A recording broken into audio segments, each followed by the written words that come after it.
I got enough members.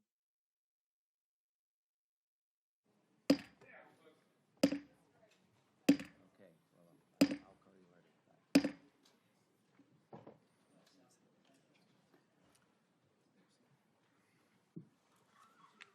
Obviously, there's a lot of interest in this hearing. I thank the Secretary for coming. Before I give my opening statement and Senator Durbin gives his opening statement, I think we can expect in a hearing this important that we ought to have utmost of decorum during this hearing. Both the witnesses and the members of this committee need to treat each other with respect, and I hope the people in the audience will likewise treat this very important oversight hearing with the respect that it deserves. Secretary Noem, if you get cut off before you're able to answer, I'll give you time to finish your answer after the member's 10-minute has run out. Also, at any time, if you need a break, just let me know. And I think we had a request from your office that take a break maybe of 5 minutes halfway through the meeting, but if you want other breaks, just let us know. And for all the members, there's a 10-minute round of questioning, and I'm pretty liberal. If you got 5 seconds left in your 10 minutes and you start your question before the 5 seconds run out, I'll let you finish your question, but don't extend it into a 5-minute speech because we got to keep pretty much on time here. So once again, I would welcome everybody to the Judiciary Committee's oversight hearing for the Department of Homeland Security.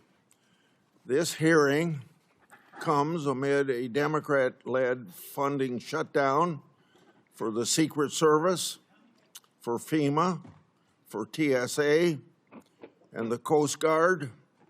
These agencies are vital to keeping our country safe. The hearing also comes as our military is engaged with Iran, and I offer my prayers and thoughts to our brave servicemen and particularly to those families that have lost loved ones. Now more than ever, I hope the Democrats will decide to end the shutdown. The Trump administration has worked to deport those who don't have a legal basis in our country. Unfortunately, in the process, some DHS officers, migrants, and protesters have felt threatened, were injured, and in very rare instances, even killed. Mistakes have been made. Let's make it clear, one death is too many. But officers should never be threatened or harmed while enforcing our laws. And there is a clear difference between conduct protected by the First Amendment and unlawful obstruction. From my perspective, I believe immigration enforcement and dignity aren't mutually exclusive. Secretary Noem, I look forward to hearing how you're addressing these important issues while continuing the department's mission. And your department's mission is, of course, one of the most challenging in government. The responsibilities of the Department of Homeland Security are immense. Your department operates in a dynamic environment with increased threats against officers. According to DHS, ICE officers have faced an 8,000% increase in death threats. ICE officers have faced a more than 1,300% increase in assaults. Federal law enforcement officers risk their lives finding and arresting criminals.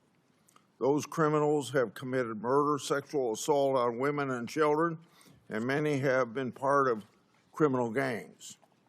According to DHS, ICE has arrested tens of thousands of potential national security risks, and ICE has arrested over 1,500 known or suspected terrorists and made over 7,000 gang arrests. Criminals like this destroy the lives of innocent people and have no business being in our country. And many of them are here because the Biden administration's shameful open border policy. Under your leadership, the department has renewed focus on removing criminals from our neighborhoods.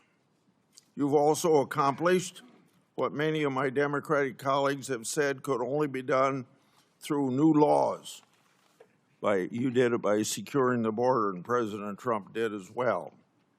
In 2025, border crossings decreased 93%.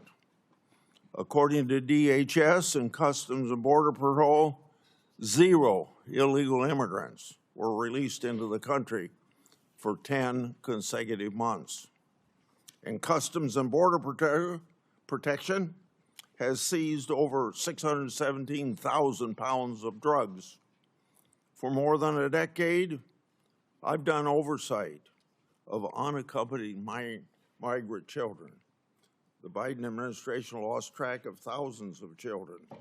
The Biden administration disgracefully released children improperly vetted sponsors with addresses including gas stations, shopping malls, movie theaters, and even Disney World.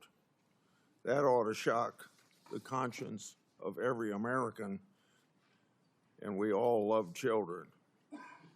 The Trump administration has located over 145,000 of these children lost by Biden's open border policy, and thank God for finding those children. The department has taken important steps to ensure these children are located and removed from harm. The examples I just shared are results that keep our communities safe. The example, Secretary Noem, you've also been more responsive than your predecessors to a favorite effort of my part, my oversight requests.